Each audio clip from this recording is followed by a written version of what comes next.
আসসালামু আলাইকুম। আমরা ইংরেজিতে ২ টা ওয়ার্ডের ব্যবহার খুব বেশি ভুল করে থাকি। আর খুব বেশি ভুল করার কারণ হচ্ছে এই ২ টা ওয়ার্ডের মানে বা এই ২ টা ওয়ার্ডের ব্যবহারবিধি না জেনে আমরা ব্যবহার করে থাকি। এই ২ টা ওয়ার্ড হচ্ছে উইশ আর একটা ওয়ার্ড হচ্ছে হোপ। এই উইশ আর হোপের ব্যবহার না জেনে আমরা বিভিন্ন জায়গায় বিভিন্ন ক্ষেত্রে ব্যবহার করে থাকি। দেখেন, এই ২ টা ওয়ার্ড কোথায় ব্যবহার হয়, কি কোন কাজে ব্যবহার হয় সেটা আমাদেরকে জানতে হবে। আর তার আগে হচ্ছে জানতে হবে যে এই ২ টা ওয়ার্ড আসলে কি? উইশ এর মানে যা, হোপের মানেও তাই। কিন্তু উইশ ওয়ার্ডটা হচ্ছে আনরিয়াল, অবাস্তব, যেটা কখনো ঘটবে না। আর হোপ যেটা বাস্তব, যেটা ঘটার সম্ভাবনা আছে বা ঘটতে পারে।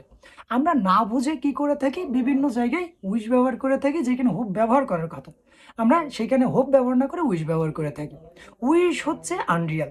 উইশ সবসময় পাস্ট টেন্স বা অতীতকে নির্দেশ করে, যেটা ঘটেনি বা যেটা কখনো ঘটবেও না। যেমন আমি যদি বলি যে I wish I had a car, এর মানে কি যে আমার ইচ্ছা, আমার যদি একটা গাড়ি থাকতো। দেখেন, তার মানে আমার কিন্তু গাড়ি নাই। কারণ আর এটা হবেও না, কারণ এটা অতীত, এটা অবাস্তব। এটা কখনো বর্তমানকেও নির্দেশ করে না বা ভবিষ্যৎকেও নির্দেশ করে না।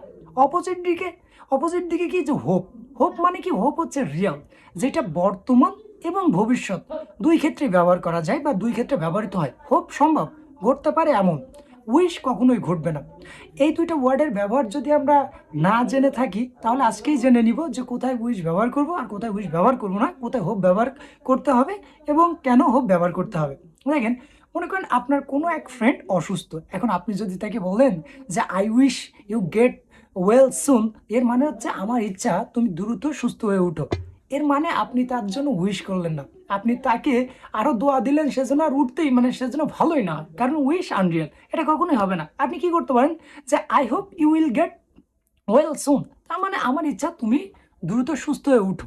এটা খুবই সিম্পল একটা বিষয়, এটা আমাদের মাথায় রাখতে হবে যে হোপের পরে প্রেজেন্ট টেন্স বা ফিউচার টেন্স হতে পারে, বাট আমাদের উইশ যদি আমরা ব্যবহার করি, উইশের পরে কখনোই প্রেজেন্ট টেন্স বা ফিউচার টেন্স ব্যবহার করা যাবে না, কারণ উইশ ইজ অলওয়েজ আনরিয়াল, এটা ব্যবহার করা যাবে না। মানুষের শুভকামনার্থে উইশের পরিবর্তে হোপ ব্যবহার করতে হবে।